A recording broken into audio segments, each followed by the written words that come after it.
Kommuri gold buyers తాకట్లో ఉన్న బంగారం విడిపించి ఆ రోజు మార్కెట్ రేటు కట్టి మిగిలిన డబ్బు మీకే ఇస్తారు. Contact number 9247538993. నమస్తే.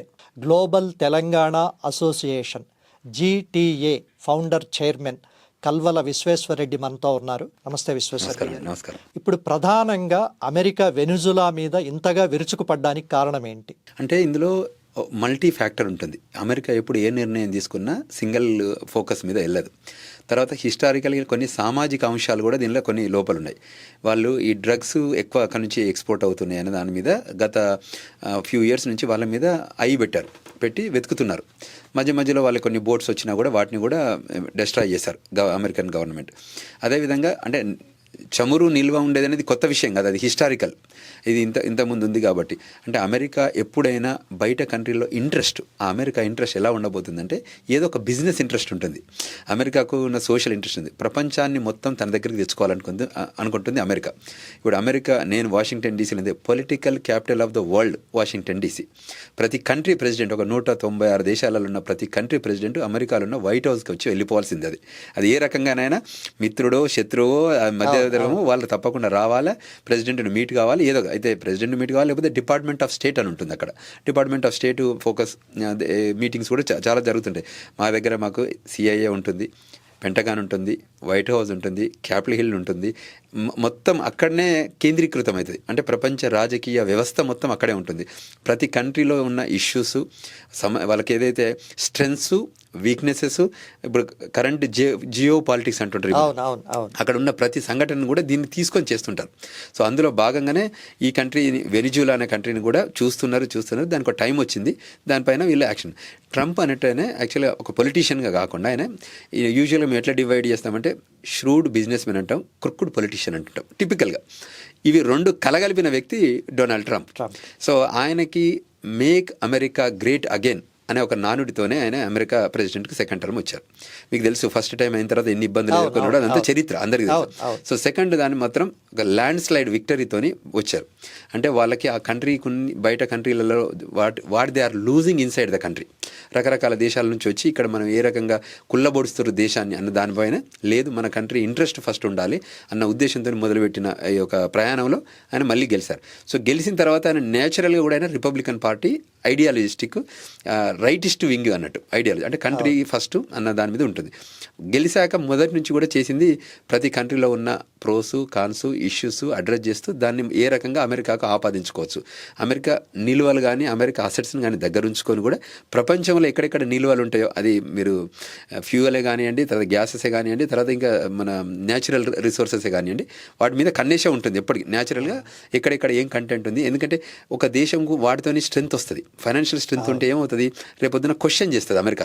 అందుకోసం వాటిని ఏం చేస్తుంది, ఏ రకంగా వాటిని డీస్టేబిలైజ్ చేయాలి ఆ కంట్రీలో ఉన్న కంట్రీస్ని.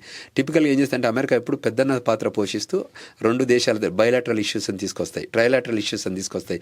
సో సింగిల్గా కూడా పిలుచుకొని మాట్లాడుకుంటాయి. అంటే engaging the conversation and public policy, engaging in conversation and government, engaging in conversation international affairs, ఇవన్నిటిని ఒక అమెరికా దగ్గర నుంచే జరుగుతాయి. ఎందుకంటే మేజర్ యాక్టివిటీస్ అన్నీ UN అక్కడే ఉంది, అన్ని పొలిటికల్ వింగ్స్ అన్ని అక్కడే ఉన్నాయి. ప్రతి ఒక్కరు కూడా UNకి రావాల్సిందే, న్యూయార్క్కి. ప్రతి కంట్రీకి రిప్రజెంటేషన్ అక్కడ ఉంది.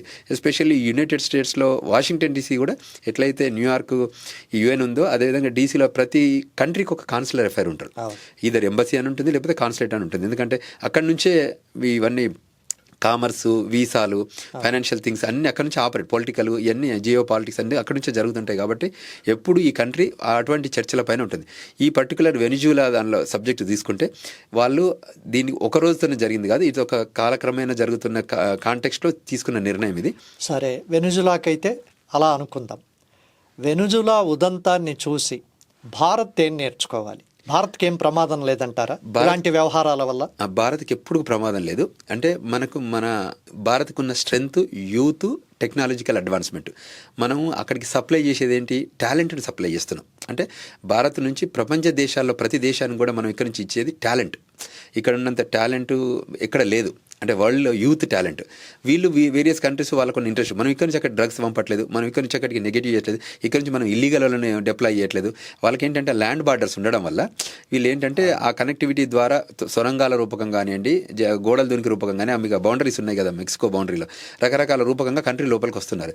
తర్వాత అమెరికాను ఇన్స్టేబుల్ చేస్తే వేరియస్ కంట్రీస్ ఇంట్రెస్ట్, నాటు వెనిజులా ఒకటే కాకుండా మీకు తెలుసు కదా ఈ జియో పాలిటిక్స్లో రకరకాల కంట్రీస్ అన్ని అలైన్ అవుతాయి. అలైన్మెంట్ ప్రకారం చేస్తున్న ఎఫర్టే తప్ప ఇండియా ఎప్పటికీ కూడా ప్రపంచానికి టాలెంట్ను సప్లై చేసే కంట్రీ. ప్రపంచంలో నేను ట్రావెల్ చేసిన దేశాల్లో కూడా వెళ్ళి గమనిస్తే కూడా మన వాళ్ళంతా జన్మభూమి కర్మభూమి, జన్మభూమికి ఎంత విలువ ఇస్తామో కర్మభూమికి కూడా అంత విలువిచ్చి ఆ భూమి అభివృద్ధిలో కానీ ఇన్ఫ్రాస్ట్రక్చర్ డెవలప్మెంట్గా కానివ్వండి, ఆ దేశం డెవలప్మెంట్ దానిలో కూడా మనలో భాగస్వామ్యం గొప్పగా ఉంటుంది. అది చాలా గొప్పగా నిర్మాణం జరుగుతుంది, హిస్టారికల్గా జరిగింది. ఇప్పుడు గత 40 సంవత్సరాల నుంచి చాలా మైగ్రేషన్ జరిగింది మీకు తెలుసు. ఇప్పుడు ఈ మధ్య 10 ఏళ్లలో ఇంకా ఎక్కువ పెరిగింది. కానీ అంటే ఒక అమెరికాకో Tier 1 కంట్రీస్ అంటారు, అమెరికానో కెనడానో ఆస్ట్రేలియానో న్యూజిలాండో యూరోపే కాకుండా ఇప్పుడు సౌత్ అమెరికాకి వెళ్తున్నారు, కరేబియన్ ఐలాండ్స్కి వెళ్తున్నారు, ఆఫ్రికన్ కంట్రీస్కి వెళ్తున్నారు. సో వేరియస్ కంట్రీస్లో కూడా ఎక్కడెక్కడ ఆపర్చునిటీస్ ఉన్నాయి. Education, employment, business, tourism, farming, the various sectors వాళ్ళంతా అక్కడ వెళ్ళి ఈ ఏరియాస్లలో ఎంగేజ్ అవుతున్నారు. ఈ మధ్య చాలామంది క్రూజ్ షిప్స్లలో కూడా పనిచేస్తున్నారు మనలో వెళ్ళి. సో ఈ రకంగా ప్రతిదీ వెళ్తుంది. భారత్కి ఇప్పుడు వచ్చిన ఇబ్బంది ఏం లేదు. భారత్ ఎప్పుడు కూడా స్టెమ్ టాలెంట్ను ఎక్స్పోర్ట్ చేస్తుంది. Science, technology, engineering and mathematics పంపిస్తారు. మనలో టూరిజంలో వెళ్ళినా కానీ ఏ రకంగా వెళ్ళినా కూడా we are loyal to the country where we are born and where we are staying. So both ways ఇండియాకి ఇప్పుడే వచ్చింది, ఇబ్బంది ఏం లేదండి. అమెరికా ఆర్థిక వ్యవస్థ బలంగానే ఉందా? మీకు ఇక దాన్ని అది ఓపెన్ సబ్జెక్టు, మీరు తవ్వితే అది చాలా తెలుసు కదా. సో కనిపించేంత గొప్పగా లేదు, కనబడనంత లోతుగా లేదు.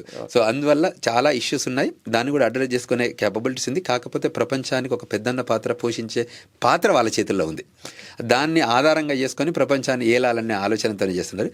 ప్లస్ ఆ కంట్రీ ఎప్పుడు కూడా ఒక ఇమిగ్రెంట్ కంట్రీ. మీకు తెలుసు ప్రపంచ దేశాల్లో ఎక్కడైతే క్రీమీ టాలెంట్ ఉంటుందో దాన్ని సెర్చ్ చేసి తీసుకొచ్చి పెట్టుకునే దేశం అంతే. మనకు 400 ఏళ్ల క్రితం ఆ దేశమే లేదు, ఆ దేశానికి పేరే లేదు. సో మన చరిత్ర వేరు, వాళ్ళ చరిత్ర వేరు. అట్లా ప్రపంచంలో చాలా దేశాలకు కూడా తర్వాత ఇవ్వలేదు. కొందరికి 50 ఏళ్లలో 30 ఏళ్లలో స్వాతంత్రం రావడం కానీ, కంట్రీ డెవలప్మెంట్ కావడం కానీ, కంట్రీ ఫార్మేషన్ కూడా ఈ మధ్యనే జరిగినాయి. బట్ భారతదేశానికి అటువంటి చరిత్ర కాదు కదా. మన దగ్గర వజ్ర వైడ్యూర్యాలు, శ్రీకృష్ణ దేవరాయలు గారి అవన్నీ ఉన్నాయి కదా. మన చరిత్రను మార్చలేము కదా అంతా. మన దగ్గర తక్షశిల, నలంద యూనివర్సిటీలలో అప్పుడే చదువుకున్న వ్యవస్థ ఉన్నది కదా.